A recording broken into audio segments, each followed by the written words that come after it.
Hi, my name is Haley Powell, and the healthcare problem we'll be speaking about today is the legalization of cannabis, the agency being the United States Congress, and the leader is Earl Blumenauer. He's the co-founder of the Bipartisan Congressional Cannabis Caucus and a U.S. congressman. Congress was established as a legislative branch of the United States government and has a mission to enact laws that influence the daily lives of all Americans, intended to serve as the voice of the people. Congress is responsible for funding government programs, enacting laws, and providing oversight of the executive branch. Congress is separated into two entities, the House of Representatives and the Senate. Laws can be created in multiple ways, one of which is through the introduction of a bill.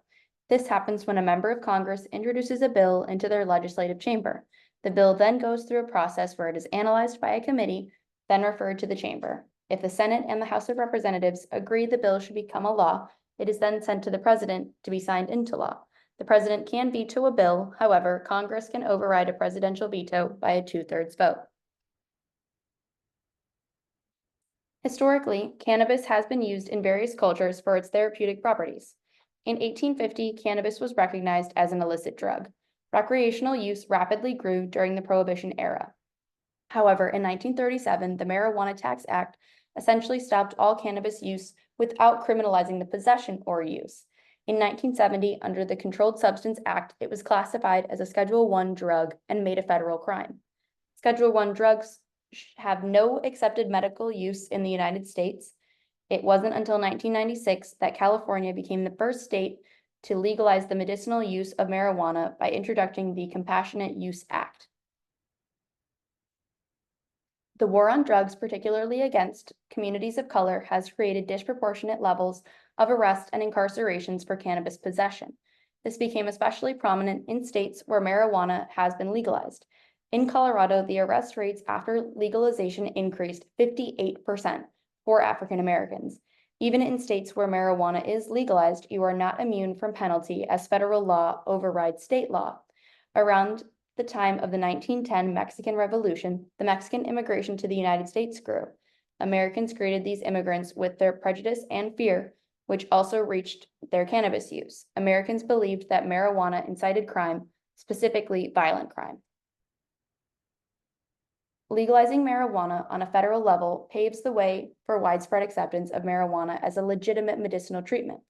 While marijuana has been used as an adjunct medical treatment for quite some time, the stigma of marijuana being classified as an illegal drug has prevented some from utilizing it as well as allowed for regulations that hindered its use. Legalizing marijuana on a federal level could provide more access to medicinal use of marijuana and remove some of the stigma surrounding it. Individuals currently in prison for marijuana-related charges could seek reduced or even vacated sentences, resulting in a reduction in overcrowding and correctional settings.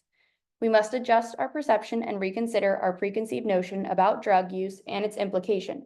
Criminalization and prohibition do not result in lower drug usage, but lead to an increase in dangerous drug use.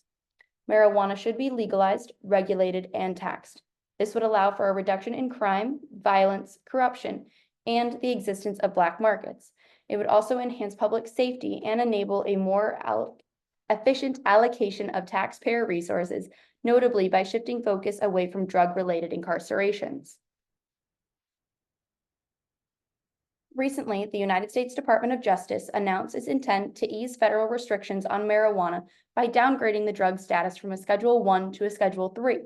Congress may address this issue and issues related, such as banking access for state legal marijuana business and reinvesting in communities affected by the war on drugs. The regulation of marijuana needs to be managed at the federal level. This could be done by instilling a tax similar to tobacco, as well as controlling licensing and oversight. New marijuana policies must prioritize health, justice, and equity. Efforts should center on racial justice, like fair fines, expunging, and eliminating collateral consequences. In contrast to the benefits of legalizing marijuana on a federal level, many still argue that the drug remains a danger and its use is a major societal concern.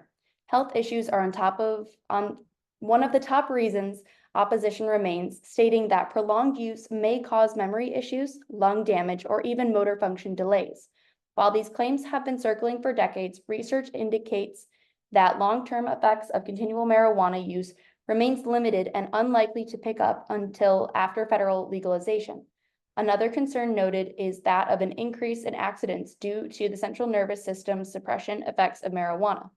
Federal legalization would lift restrictions placed on individuals in the medical field, corrections, EMS, and even child health care providers regarding drug testing requirements. Many would argue that this is a cause for concern that heavily affects their stance on federal legalization. In addition to health and safety concerns of the general public, smaller marijuana businesses in operation now may face a sudden surge in large corporations rapidly entering the market upon federal legalization. This could drastically affect the quality, accessibility, and the cost of marijuana and completely erase the grassroots movement we are familiar with now. Earl Blumenauer was first elected to the House of Representatives in 1996. He has been recognized for his creative policies, political leadership, and his strong ability to navigate bipartisan division. Throughout his career, he has been persistent about his advocacy for the federal legalization of marijuana. Since 1973, Blumenauer has worked to end the federal prohibition of cannabis. He is the founder and co-chair of the bipartisan Congressional Cannabis Caucus. Blumenauer actively speaks up against the status quo that has been set, which wastes resources, tax revenue, and disproportionately hurts communities impacted by the failed war on drugs. Blumenauer has been involved in politics since college in 1972 when he was elected to the Oregon legislature. He continued to work in legislation within the state of Oregon until he was elected to the U.S. House of Representatives. He has consistently advocated for progressive policies extending far beyond party lines. He has been involved in the infrastructure, environmental protection, criminal justice reform, and more, and remains steadfast in funding lasting solutions.